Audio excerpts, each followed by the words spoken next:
Bien, el día de hoy vamos a hablar un poco sobre el tema que voy a presentar para el Congreso: importancia de los factores psicosociales en el manejo del dolor crónico de origen musculoesquelético, ¿cierto? Un aporte directamente desde la neurociencia. Como introducción tenemos que definir algunos conceptos, como por ejemplo, ¿qué es el dolor? Tenemos que tenerlo claro. Y la International Association for Study of Pain ha definido el dolor como una experiencia sensorial y emocional desagradable asociada con un daño tisular real o potencial. Y esta definición es bastante importante. ¿Por qué? Porque nos hace un acercamiento a dos de las dimensiones que vamos a estudiar más adelante, como por ejemplo lo es la sensorial y la emocional. O sea, si tiene una dimensión emocional el dolor.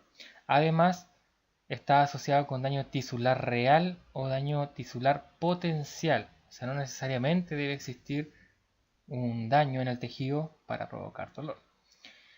Sabemos, ¿cierto?, que se puede describir según antigüedad, según su localización, irradiación, carácter, intensidad y también según factores atenuantes o agravantes. Según antigüedad, nosotros nos vamos a centrar en el dolor crónico. Según localización, irradiación, carácter e intensidad, no nos interesa mucho. Sin embargo, sí nos interesa un poco más los factores atenuantes o agravantes. De estos últimos hablamos usualmente como por ejemplo de los fármacos, del frío, el calor, ciertos agentes químicos, térmicos o agentes mecánicos. Sin embargo, olvidamos tratar como factores atenuantes o agravantes los factores psicosociales, que son bastante importantes, como lo vamos a ver a continuación. Entonces, ¿qué es lo que sucede con estos factores entonces? Y es lo que vamos a... Primero tenemos que aclarar distintos conceptos, como por ejemplo el de matriz neural. En el año 2000, Melzack, en un estudio cierto del umbral a la neuromatriz, comenzó a describir esta matriz neural. Pasamos de una teoría a otra, en donde se concebía al cerebro y a la médula espinal como estaciones dinámicas y no estáticas, ¿cierto? O sea, eran centros donde había constante procesamiento de la información, inhibición o excitación también. Y así Melzack pudo describir lo siguiente: la neuromatriz de la conciencia corporal está formada por red neural ampliamente distribuida, y miren sus componentes: somatosensoriales, límbicos, tálamo-corticales. Y aquí comienza la descripción de las tres dimensiones: una sensodiscriminativa, una afectivo-motivacional y otra evaluocognitiva, todas relacionadas a la experiencia del dolor. Bastante importante, esto ya en el año 2000, hace bastante tiempo. Luego ya en el año 2009, John Dewey, ¿cierto?, vamos a hacer otro estudio, Can We See Pain? O ¿se puede ver el dolor? Comenzó entonces Dewey a describir anatómicamente esta neuromatriz del dolor. Se dio cuenta, ¿cierto?, que en personas con dolor agudo y dolor crónico había un circuito común que era el encargado de dar una respuesta al dolor. Pudo identificar estructuras como las que observamos aquí, ¿cierto?, la corteza somatosensorial secundaria bilateral, la primaria contralateral al estímulo, así también córtex insular, corteza cingulada, etcétera, etcétera. Aquí podemos ver entonces ya las tres dimensiones con sus respectivos colores y las respectivas estructuras también. Muy importante abarcar el dolor desde estas tres dimensiones: una dimensión sensorial, emocional y otra cognitiva. Dolor no es igual a nocicepción. ¿Por qué debemos tener claro esto? ¿Puede existir dolor sin nocicepción? Lo invito a observar estas imágenes. Bastante doloroso, podríamos decirlo. Y aquí la última. Quizá alguno se retorció o habrá dicho ouch, o quizá llegó a sentir dolor en una antigua lesión, ¿cierto? Y eso es porque ocurre un proceso doloroso sin necesariamente nocicepción, ya sin información directa en el tejido. Esto fue estudiado también en el año 2010 por Osborne, en donde en personas, ¿cierto?, se les presentaron estas imágenes o otro tipo de imágenes y se observó actividad cerebral relacionada al dolor, ¿cierto? Entonces había ahí una dimensión cognitiva del dolor, sin necesariamente existir nocicepción. Entonces, factores psicosociales y el dolor quizá no nos suene mucho, y necesitamos responder estas preguntas. ¿Existe relación entre el daño tisular y el dolor? El dolor crónico significa que la lesión no ha sanado apropiadamente y la vamos a descartar directamente. ¿Por qué? Primero con un estudio realizado por Finan y sus colaboradores en el año 2013, encontró discordancia cierto entre el dolor y la severidad de artritis o osteoartritis de rodilla. Habían dos grupos, en donde un grupo que presentaba poco dolor presentaba un gran daño en el tejido y viceversa, un grupo con pequeño daño en el tejido y un gran dolor. Entonces no hay una relación directa, ¿cierto?, entre el daño tisular y el dolor. Ahora, el dolor crónico significa que la lesión no ha sanado apropiadamente.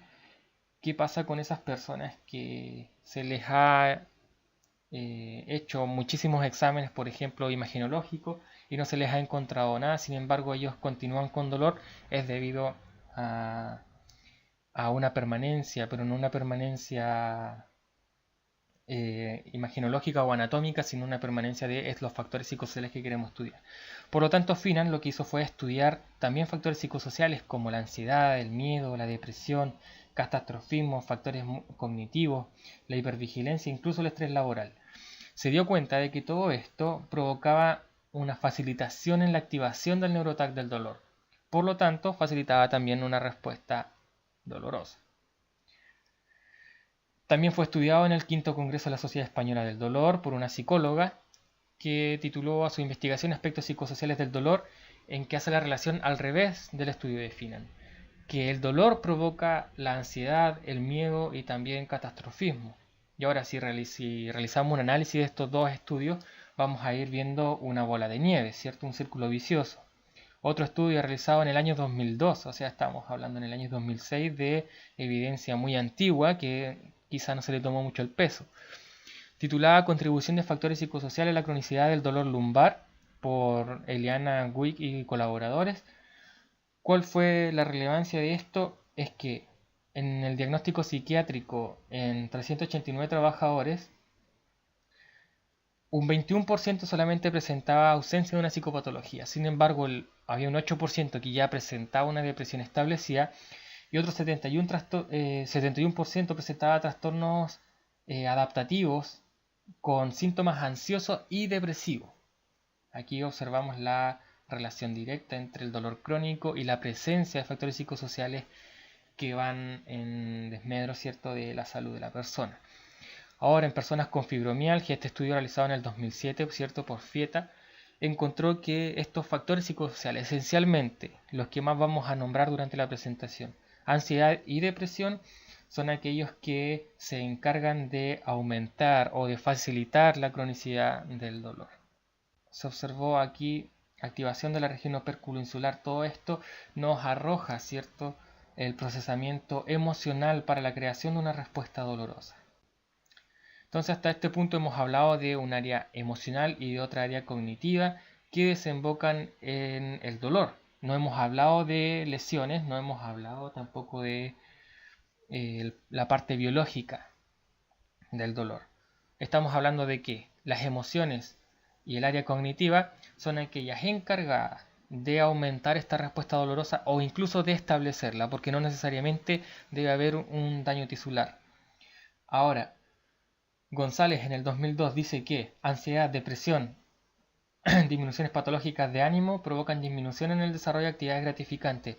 O sea que las personas que estamos atendiendo y que presentan dolor disminuyen las actividades, disminuyen su participación y presentan mayor catastrofismo, mayor pensamiento catastrófico en referencia a lo que le está sucediendo. Entonces, hasta este punto estamos viendo que el abarcar el dolor desde todos sus puntos es algo bastante complejo. ¿Qué vamos a hacer? Lo que debemos realizar o qué podemos realizar. Primero que todo, debemos tomarle el peso, debemos ver la importancia que tienen los factores psicosociales en la respuesta dolorosa. La matriz neural, los estudios anteriores también ya la arrojaban. Entonces, debemos abarcar el dolor desde un aspecto psicosocial. ¿En base a qué? En base a redes de apoyo y en base a educación. Estas dos frases suenan bastante cliché, pero están más que estudiadas. Por ejemplo, debemos abarcar en las personas con dolor crónico de espalda baja, la mayor cantidad de personas que presentan esta patología se dio de origen laboral, ¿cierto? Entonces debemos abarcar el trabajo como una red de apoyo y no como un factor de riesgo que predispone a esta enfermedad. Entonces debemos tener vigilado el estrés laboral, que observamos ya que sí es facilitador de la neuromatriz del dolor, que es un factor quizá cognitivo y también emocional, que puede desembocar en una respuesta dolorosa o aumentarla. La situación económica, la satisfacción de la persona con su trabajo. Ya tenemos que estar bastante atentos a este punto. Ahora, la educación, una buena educación puede disminuir el dolor. Podemos aumentar el optimismo y podemos mejorar calidad de vida. Mejorar calidad de vida también es algo bastante cliché, sin embargo también está estudiado. Aquí, en este estudio, año 2004, o sea, estamos hablando de evidencia bastante antigua que no se le había tomado el peso hasta los días de hoy. Influencia del apoyo social y del contexto emocional en el procesamiento del dolor en personas con fibromialgia. ¿Qué sucede aquí? Personas con fibromialgia que fueron sometidas a tratamiento y fueron acompañadas con personas significativas, como por ejemplo madres, esposos, hermanos, hijos, presentaron menor procesamiento del dolor, ¿cierto? Menor activación del neuroTAC del dolor, en contraste con personas que iban a la terapia, ¿cierto? Solas. Otro estudio, en personas ya con su patología más establecida. Estamos hablando ahora de cuidados paliativos. El dolor en cuidados paliativos también es bastante significativo. Ya, entonces, ¿qué podemos hacer en este caso? En este estudio realizado en el 2006, un poquito más adelante que el anterior, realizado en el 2006, ¿qué nos dice?